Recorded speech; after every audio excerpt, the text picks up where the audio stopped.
কেউ আনন্দে কান্না করে তখন তার চোখের জল ঠান্ডাভাবে বের হয়, তার চোখের জলটা। আর যখন সে কেউ দুঃখে পড়ে কান্না করে, কষ্টে কান্না করে, তখন তার চোখের জল গরম থাকে। আর যখন কেউ সুখে কান্না করে, আনন্দে কান্না করে, তখন তার চোখ দিয়ে ঠান্ডা জল বের হয়। আর সে ভগবানকে দেখে, তার ভগবানের রূপ এত সুন্দর, সেটা দেখে তার মানে শরীরে অষ্টসাত্ত্বিক বিকার চলে এসছে। যেমন সুখদেব গোস্বামী ভাগবতমের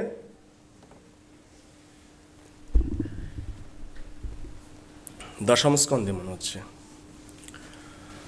দশম স্কন্ধের 4th অধ্যায় 20 নম্বর শ্লোকে বর্ণনা করছে, বরহাপিরাম নটবার বপু কর্ণায় কর্ণিকারম বিভ্রাদবাসো কনকাকপীশম বৈজয়ন্তীং চ মালম রন্ধ্রানবেনু অধরাশুধায়া অনুরূপায়াম গোপবৃন্दै বৃন্দায়রণ্যম সপদারমানম প্রবিশাদ গীত কীর্তি। ভগবানের রূপ দর্শন করে যে গোপীরা এবং গোপ বালকেরা ভগবানের গুণ বর্ণনা করা শুরু করে দিয়েছে, ঠিক সেইভাবে বিদ্যাপতি ভগবানের রূপ বর্ণনা করছেন। তো ভগবানকে যখন আমরা দেখব, অবশ্যই ভগবানের গুণকীর্তন করতে হবে, আকৃষ্ট হয়ে ভগবানের প্রতি, ভগবানের গুণকীর্তন এমনভাবে করতে। জগন্নাথের প্রণাম মন্ত্র কারা কারা জানেন? একটু হাত জাগান দেখি। অর্ধেক লোকের জানা আছে, আর অর্ধেক লোক জানা নেই। আমরা যখন ভগবানকে প্রণাম করব, অবশ্যই ভগবানের প্রণাম মন্ত্র আমাকে জানতে হবে। তারপর ভগবানকে প্রণাম করলে সঙ্গে সঙ্গে ভগবান আমার প্রতি প্রসন্ন হয়ে যাবে। রাধা মাধবের প্রণাম মন্ত্র, পঞ্চদত্তের প্রণাম মন্ত্র, গৌরনীতের প্রণাম মন্ত্র, আলাদা আলাদা সবার প্রণাম মন্ত্র রয়েছে, খুব সহজ এগুলো। নীলাচল নিবাসায়, বলেন সবাই, নীলাচল নিবাসায় নিত্যায় পরমাত্মনি বলভদ্র সুভদ্রাবম জগন্নাথায় তে নমঃ। ভগবানের অনেক সুন্দর সুন্দর আবৃত্তি করেছেন প্রহ্লাদ মহারাজ, তারপরে ধ্রুব মহারাজ, গজেন্দ্র হাতির শরীর নিয়ে ভগবানের বর্ণনা করেছেন। আমরা মনুষ্য শরীর নিয়েও পারছি না, কি দুর্ভাগ্য আমাদের। যাই হোক, সবাইকে অনুরোধ, আপনারা এই ভগবানের যে স্তুতি করার বিষয়গুলো, এগুলো মাথায় রেখে ভগবানকে স্তুতি করতে হবে আমাদের, তবে ভগবান আমার প্রতি সর্বপ্রকারে সন্তুষ্ট হবেন। তো যখন এভাবে ভগবানের স্তুতি করছেন আর কান্না করছেন, আর বিশ্ববসু বিদ্যাপতিকে বলছেন, তুমি থাকো, আমি একটু ভগবানের জন্য ফল ফুল নিয়ে আসি বন থেকে। ভগবান এরকম রাজকীয় সেবা গ্রহণ করতেন না, তিনি বনে ছিলেন। আরে বনের মধ্যে শুধু একা বিশ্ববসু তার সেবা করতেন। তো ভগবানের সেবা করার জন্য, এই জন্য আমাদের আচার্যরা বলে থাকেন যে আমার বিশাল অট্টালিকার মতো মন্দির বানিয়ে কোনো লাভ নেই, সেই মন্দিরে যদি কোনো ভক্ত না থাকে। আপনি একজনকে ভক্ত তৈরি করুন, আপনার এই বড় মন্দিরের পরিবর্তে একজনকে ভক্ত তৈরি করুন, সে যদি ভক্ত হয় গাছতলায়ও ভগবানকে সেবা করবে। আজকে বিশ্ববসু তার বাস্তব প্রমাণ।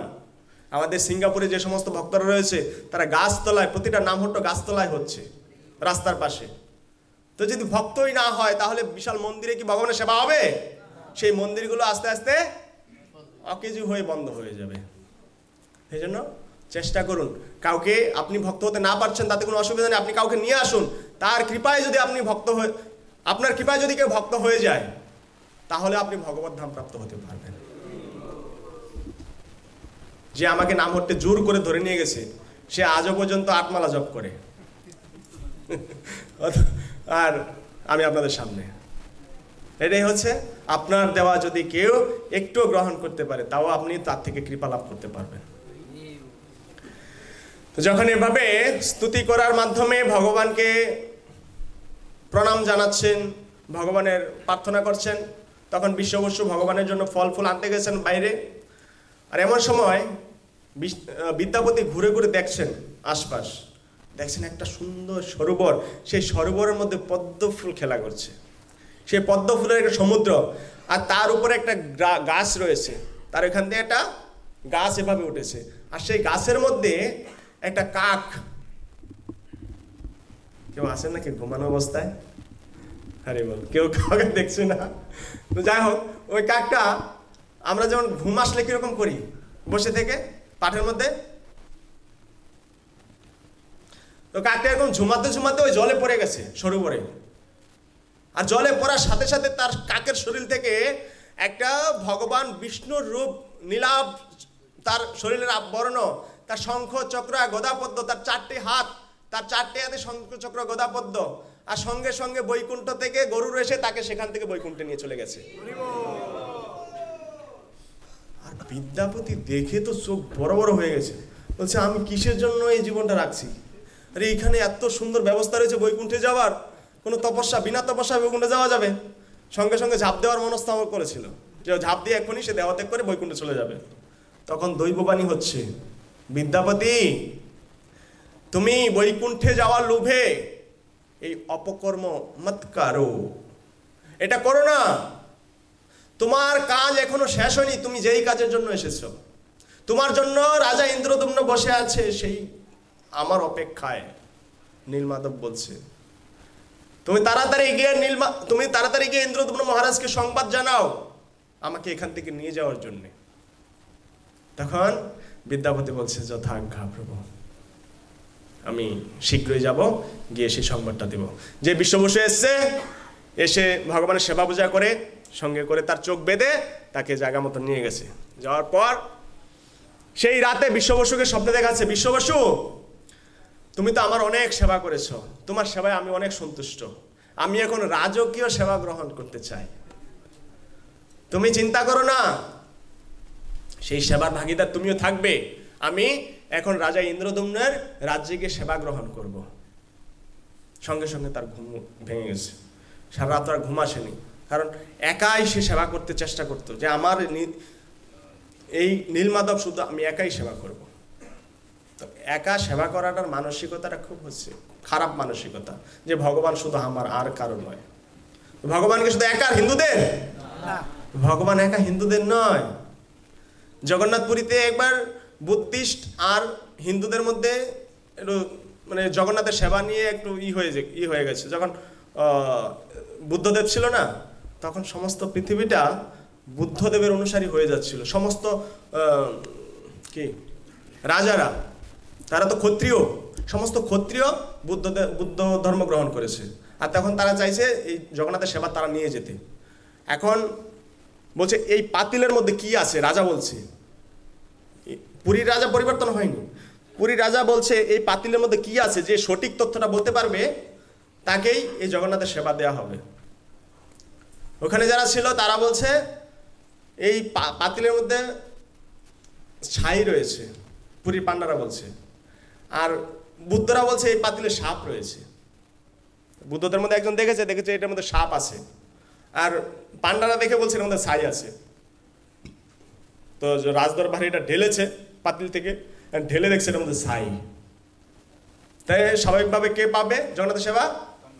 পান্ডারা পাবে, দিয়ে দিয়েছে। কিন্তু এই কথা যখন বুদ্ধদের মধ্যে সর্বশ্রেষ্ঠ যেই সাধক ছিল সে জানতে পেরেছে, সে রাজার কাছে এসে বলছে, রাজামশাই আপনি অন্যায় করেছেন, আপনি জানতেন সেই পাতিলের মধ্যে সাপ ছিল, আপনাদের পান্ডাদের ক্ষমতা রয়েছে সাপকে ছাইয়ে পরিণত করার, সঙ্গে সঙ্গে সে সাপকে ছাইয়ে পরিণত করে দিয়েছে, কিন্তু আপনি তো জানেন বিষয়টা, আপনি তো অন্যায় করেছেন, এই জন্য অভিশাপ দিচ্ছি, আপনার এই যে চেহারাটা না পচন ধরে যাবে, এটার মধ্যে পোকা হয়ে যাবে, আস্তে আস্তে গলে আপনি ধ্বংস হয়ে যাবেন।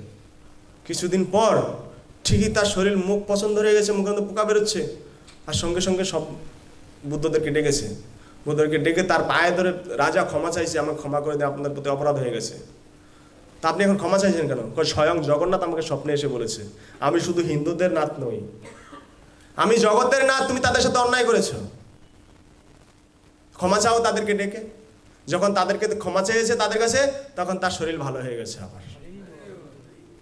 এই হচ্ছে জগন্নাথ সবার নাথ। শিল প্রভুপাদের কৃপা আছে সারা পৃথিবীতে জগন্নাথের রথযাত্রা হচ্ছে, তাই না? শিল প্রভুপাদ কি যায়, কোথায় ছিলাম যে না? হ্যাঁ, তো যখন ঘরে গেছে বিদ্যাপতি, সরি, ঘুম থেকে উঠে গেছে, ঘুম আর সারাত ঘুম হয়নি। তখন বিদ্যাপতি পরের দিন বলছে, আমি আমার গৃহ যাব। বিদ্যাপতি বলছে যে আমি আমার গৃহে যেতে চাই। তুমি হঠাৎ করে আজকে গৃহে যাইতে চাইছো মানে কি? যেতে দেওয়া যাবে না তোমাকে, বন্দি করো ওকে। সঙ্গে সঙ্গে তাকে একটা গাছের সাথে বেঁধে ফেলেছে। তুমি গিয়ে ইন্দ্রদম্নকে বলবে আর ইন্দ্রদম্ন এসে আমার নীলমাধবকে নিয়ে যাবে? কদাপি সম্ভব নয়, আমি দেবো না নীলমাধবকে নিয়ে যেতে। সে বেঁধে, জামাইকে বেঁধে শ্বশুর চলে গেছে ভগবান নীলমাধবের সেবায়। আর এদিকে ললিতাকে পটিয়ে পাটিয়ে সুন্দর করে গুছিয়ে গেছে বলে ও বাঁধন ছেড়ে দিয়েছে। বলছে আমি শীঘ্রই তোমাকে এসে এখান থেকে নিয়ে যাব মুক্ত করে, আমি তোমাকে রাজরানী করে রাখবো। তো সেই আশা দিয়ে সেখান থেকে সে বেরিয়ে গেছে। বেরিয়ে গিয়ে সাথে সাথে ইন্দ্রদম্ন রাজাকে দৌড়ে, কোথাও কোনো রেস্ট নেয়নি আর। তখন অনেক দিন পার হয়ে গেছে যেতে যেতে। যখন ইন্দ্রদম্ন মহারাজকে সংবাদ দিয়েছে, সঙ্গে সঙ্গে ইন্দ্রদম্ন মহারাজ তার সেনা সৈন্যদের নিয়ে এই চললো ওই জায়গায়। মানে রাস্তা তো আর আগের মতো, মানে তাকে তো চোখ বেঁধে নিয়ে গেছিল না, কিন্তু একটা চিহ্ন তো রেখেছে। সেটা কি? সর্ষের দানাগুলো রেখে দিয়ে গেছিল। আর সিজনটা ছিল বর্ষার সিজন, আর সেই গাছগুলো সব বড় বড় হয়ে গেছে, সর্ষা ফুল ফুটা শুরু হয়ে গেছে। আর সেই চিহ্ন ধরে ধরে সে ওইখানে চলে গেছে নীলমাধবের এখানে। কিন্তু অবাক করার কাহিনী হচ্ছে সেখানে নীলমাধব নেই। এত কষ্ট করে এতদিন ধরে নীলমাধবের খোঁজ সংবাদ নিয়ে এসে এখন এখানে এসে দেখছে নীলমাধব নেই। রাজা বলছে এই সবর জাতিরাই এই কাজটা ঘটিয়েছে, বন্দি করো ওদের। বন্দি করেছে, সবাইকে জেলের মধ্যে ঢুকিয়ে দিয়েছে। এখন বলছে মহারাজ দেখুন আমরা এই কাজ করিনি, নীলমাধব এমনিতেই আমি সেবা করতে পারছি না, অনেকদিন থেকে নীলমাধবের উদাও হয়ে গেছে। বলছে বিশ্বাস করি না। তো বিশ্বাস তো না করে কোথায় যাবে, সবাইকে বন্দি করে রেখেছে। রাজা বলছে আমি এই দেহটাকেই রাখবো না, আমি যখন নীলমাধবের দর্শনই করতে পারবো না, এই দেহটা দিয়ে কি করবো আমি আর। তখন এই দেহ ত্যাগ করার জন্য সংকল্প করেছে। সঙ্গে সঙ্গে দৈববাণী হয়েছে, ইন্দ্রদম্ন আমি এখন চতুর্ভুজ মূর্তিরূপে তোমার সামনে আসবো না, আমি চতুর্ধা মূর্তিরূপে তোমার সামনে দর্শন দেব। চতুর্ধা মূর্তি কি? চতুর্ভুজ হচ্ছে চার হাত ভগবান, শঙ্খচক্র গদাপদ্মধারী ভগবান নীলমাধব ছিল। আর এখন চতুর্ধা মূর্তি, চতুর্ধা মূর্তি হচ্ছে চারজন মূর্তি, জগন্নাথ, বলদেব আর সুভদ্রা আর সুদর্শন। এই চারটা মূর্তিরূপে তোমার সামনে প্রকটিত হব, তুমি কোনো চিন্তা করো না, আমি তোমার সামনে আসব। তো যখন এটা শুনেছে তখন সবরদেরকে ছেড়ে দিয়েছে। বলছে কালকে সকালে ঘুম থেকে উঠে দেখবে যে এইখানে যে নদী রয়েছে সেই নদীতে একটা গাছ ভেসে আসবে, সেই গাছটাকে নিয়ে এসে মিস্ত্রি দিয়ে তুমি চারটে মূর্তি তৈরি করবে আমার। যথাজ্ঞা। পরের দিন সকালে দেখে যে নদীতে একটা গাছ ভেসে আসছে, এই গাছকে তোলার জন্য সমস্ত সিপাহীদেরকে, যারা যতজন লাগে সেই সিপাহীটাকে পাঠিয়েছে গাছকে তোলার জন্য। কিন্তু অবাক করা কাহিনী হচ্ছে সেই গাছকে হিলাতেও পারছে না, কোনোভাবেই নড়াচড়া করছে না গাছ। তখন আবার বিপদ, তখন আবার রাজা, কি যে আমার সাথে ঘটে না এগুলো। তো জগন্নাথ আবার তাকে স্মরণ করে দিচ্ছে, দেখো তোমার যেই ব্রাহ্মণ শ্রেষ্ঠ রয়েছে বিদ্যাপতি আর ললিতা আর তার বাবা বিশ্ববসু, ওই তিনজনকে পাঠাও, তারাই তুলে নিয়ে আসবে গাছটা। যখন ওই তিনজনকে পাঠিয়েছে, তিনজন গাছটা তুলে নিয়ে চলে এসছে। ভগবান কাকে দিয়ে কি করাবেন সেটা আগের থেকে নির্ধারণ করা থাকে, আমরা যতই চেষ্টা করি না কেন। প্রভু সময়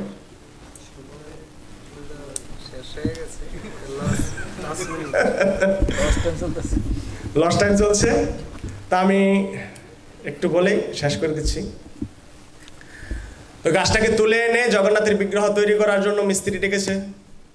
যেই মিস্ত্রি হাতুড়া বাড়াল দিয়ে কূপ মারছে, সঙ্গে সঙ্গে দুটাই ভেঙে যাচ্ছে।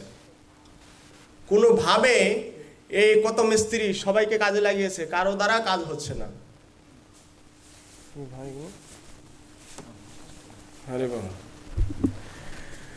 কারো ধারায় এই কাজ হচ্ছে না। তখন একটা বৃদ্ধ ব্যক্তি একদম হাত পা কাঁপছে, বলছে আমি পারবো এই জগন্নাথের বিগ্রহ তৈরি করতে, আমাকে সুযোগ দেন মহারাজ। এই কি কয়, এত বড় বড় পালোয়ানরা পারলো না, এই কাঠটাকে একটু নাড়তে পারলো না, আর উনি এটা কি বৃদ্ধ ব্যক্তি এসে বলছে না আমি পারবো, আমার উপর বিশ্বাস রাখুন, 21 দিন আমাকে সময় দিন, 21 দিনের মধ্যে আমি এই বিগ্রহ তৈরি করে দিব, কিন্তু শর্ত হচ্ছে 21 দিন আমাকে কেউ ডিস্টার্ব করবে না। আমার যে কেউ ডিস্টার্ব করবে আমি উদা হয়ে যাব, আমি আর কাজ করব না, আমাকে আর খুঁজেই পাবেন না। বলছে ঠিক আছে, প্রস্তুত, সবাই রাজি। ঘরের ভিতরে একটা দিয়েছে জায়গা করে যে এখানে বানাতে। তার নাম ছিল অনন্ত মহারাঙ্গা। সেই ব্যক্তি 21 দিনের জন্য ঘরে ঢুকে গেছে। বাইরের থেকে আওয়াজ হচ্ছে, রাজা এদিক ওদিক ছটফট করছে, কখন তৈরি হবে, কখন তৈরি হবে। আওয়াজ আসছে, ঠক ঠক ঠক ঠক ঠক ঠক ঠক ঠক আওয়াজ, দিন রাত সমানে কাজ চলছে, ঠক ঠক আওয়াজ হচ্ছে। 14 দিন পর আবার কোনো আওয়াজ আসছে না। কি হলো কোনো আওয়াজ পাচ্ছে না। অনেক মানে কান একদম দরজার মধ্যে লাগিয়ে দিয়েছে, কানে কোনো আওয়াজই পাচ্ছে না। পরে আমরা যতই পুরুষদের হৃদয় অনেক শক্ত, কিন্তু মায়েদের হৃদয় হচ্ছে একদম কোমল। হরে কৃষ্ণ মাতাজিরা তো মায়েরা কোনো কিছু সহ্য করতে পারে না। কারো কান্না দেখলে অটোমেটিক তাদের কান্না চলে আসে, কারো কষ্ট দেখলে তাদের অটোমেটিক কষ্ট হয়, কিন্তু পুরুষদের এটা হয় না। তো মা বলছে দেখো 14 দিন হয়ে গেছে, বেচারা কিচ্ছু খায়নি, জলটা পর্যন্ত ঘরে দেওয়া হয়নি তার জন্য। যে জল ছিল এটা কদিন গেছে, তাকে সে মনে হয় কি হয়েছে জানি না, তাড়াতাড়ি দরজা খুলো। না এখনো বাকি আছে 7 দিন, খুলবে না। বলছে না খুলো, দরজা খুলো। সেই দরজা খুলেছে, রানীর অনেক আবেগের কারণে দরজা খুলেছে, সঙ্গে সঙ্গে কেউ কাউকে দেখছে না, শুধু 4টে অসম্পূর্ণ মূর্তি পড়ে আছে। তখন রাজা ইন্দ্রদম্ন নিজেকে আবার এত ব্যথিত করছেন যে হায় হায় আমাদের কি হলো এটা, ভগবানের পা তৈরি হয়নি এখনো, হাত তৈরি হয়নি, চোখ তৈরি হয়নি, নাক তৈরি হয়নি, কান তৈরি হয়নি। যা আমি আর আমার জীবনটা রাখবোই না, শেষ করে দেবো এখানে। আবার সংকল্প করে বসে গেছে মৃত্যুবরণ করার জন্য। তখন জগন্নাথ আওয়াজ দিচ্ছে, দৈববাণী দিচ্ছে, ইন্দ্রদম্ন তুমি চিন্তা করো না, এটাই হচ্ছে আমার ব্রজ বৃন্দাবনে আমি এই রূপেই